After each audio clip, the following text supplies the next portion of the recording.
Voilà.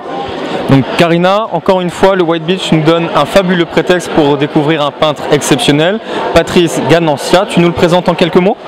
Oui, alors en fait c'est un peintre que j'ai découvert d'abord au travers des tableaux La Spoon, qui étaient donc ses premières œuvres. Donc on a choisi ce lieu pour l'exposer parce qu'on s'est dit que ça méritait quelque chose d'ouvert et quelque chose d'un peu grandiose pour exposer. Donc voilà, donc nous sommes au White Beach avec Patrice. Donc Patrice, j'ai lu une petite phrase qui est de toi apparemment, traiter l'invisible par le visible. Tu nous l'expliques un petit peu, quelle est la façon dont tu travailles tes peintures pour que cette métaphore soit la plus représentative possible? C'est un sujet de philo. Alors rien n'est de moi, en fait je pense qu'on vole tout, même les œuvres, en fait souvent je peins, j'imagine que j'invente et je me rends compte que d'autres le font aussi, dans le thème. Les phrases viennent par-ci par-là et traiter l'invisible par le visible, c'est simplement donner aux spectateurs la possibilité de lire en moi ce que moi-même je n'arrive pas à lire parfois. Et je veux dire par là que très souvent les spectateurs ou visiteurs me disent des choses qui sont tout à fait sensées sur ce que peuvent représenter les toiles, sans que je l'ai moi-même consciemment pensé. D'accord. Karina nous en parlait à l'instant. Les brushes et les spoons, pourquoi les avoir choisis comme objet artistique? En fait, les spoons, c'est une histoire, c'est ma première histoire. Je peins pas depuis très longtemps en fait, ça m'est venu il y a 5 ans, comme ça, un matin en me levant. Et je savais pas quoi faire, je voulais détourner un objet. C'était en décembre, on venait de passer les fêtes de fin d'année. On avait ces cuillères à la maison où on avait fait des petits menus cuillères avec des trucs dedans à manger. Il en restait quelques-unes, je les ai collées, j'ai fait couler de la peinture. Et il est sorti ça et ça m'a beaucoup plu. Après j'ai changé un peu de registre avec les pinceaux, j'ai essayé d'autres petites choses, mais avec le temps, le détournement d'objets s'est un petit peu estompé au profit du détournement de la matière. Alors justement, c'est une démarche assez originale, une démarche originale artistique. Pourquoi ça plaît tant et pourquoi ça t'a plu? Alors ça plaît tant, on l'a vu ne serait-ce que cet après-midi quand on a fait l'accrochage, c'est que chacun y voit ce qu'il veut. On a une toile par exemple derrière nous qui est vraiment typique, c'est-à-dire que quand on l'a déballée, que ce soit les serveurs ou les gens qui passaient, chacun y voyait ce qu'il voulait, les références qu'il voulait. Donc beaucoup nous ont parlé de soulage, mais beaucoup nous ont parlé aussi, il y en a qui voient de la couleur, il y en a d'autres qui ne le voient que noir.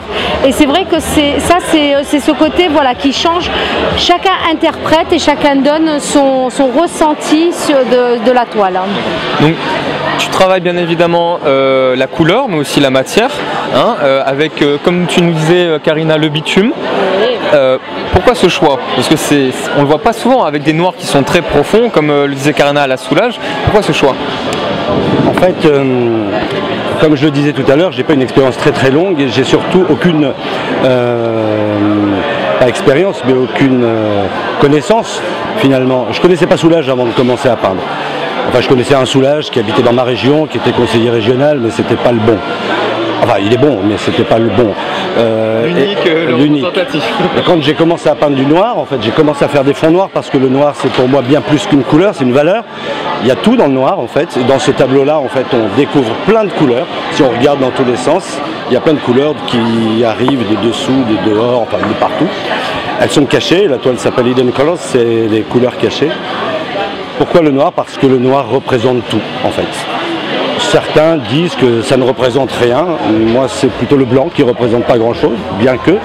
Mais le noir, en fait, est la composante de tout dans les couleurs complémentaires. Et c'est une des seules couleurs qui me parle. Et j'ai commencé vraiment par des fonds noirs, parce que quand j'ai commencé à peindre, évidemment, j'étais moyennement bien.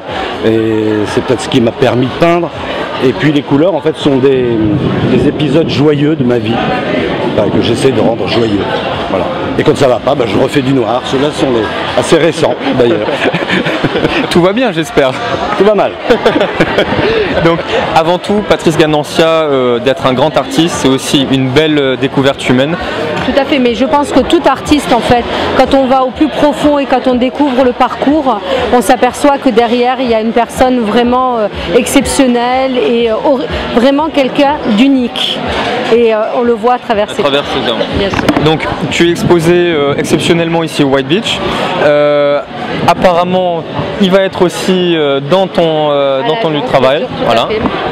Ça. Alors on le garde donc à l'agence, on va les récupérer en fait. Ce soir, c'est vraiment pour faire découvrir une autre clientèle dans un autre lieu, mais demain on les rapatrie sur Montpellier, donc aux Beaux-Arts, chez 3LCI, et ils vont y rester jusqu'au 10 août. Voilà. Tu voudrais rajouter quelque chose pour le public montpelliérain qui va te découvrir ou te redécouvrir peut-être? Que je serais ravi que ce public soit ravi et heureux de découvrir mes toiles, et que encore ils me donnent à consommer avec leurs interprétations, leur vision des choses. Et puis pour le public un peu plus large que Montpellier, j'expose aussi, je ne sais pas si je peux le dire, mais j'expose aussi en ce moment à Ajaccio et à Paris, place des Vosges. C'est un bel emplacement pour moi, un bel événement en tout cas. Donc j'essaie de diffuser un peu mon art partout, parce que l'art ne se conçoit pas seul. Merci. Alors, Karina, on va se retrouver tout au long de l'été. Oui. Sunday Fun Day encore dimanche ici. Voilà. Dimanche 14, donc on sera ici pour le Sunday Fun Day. On fera un petit tour. Avec plaisir. Merci.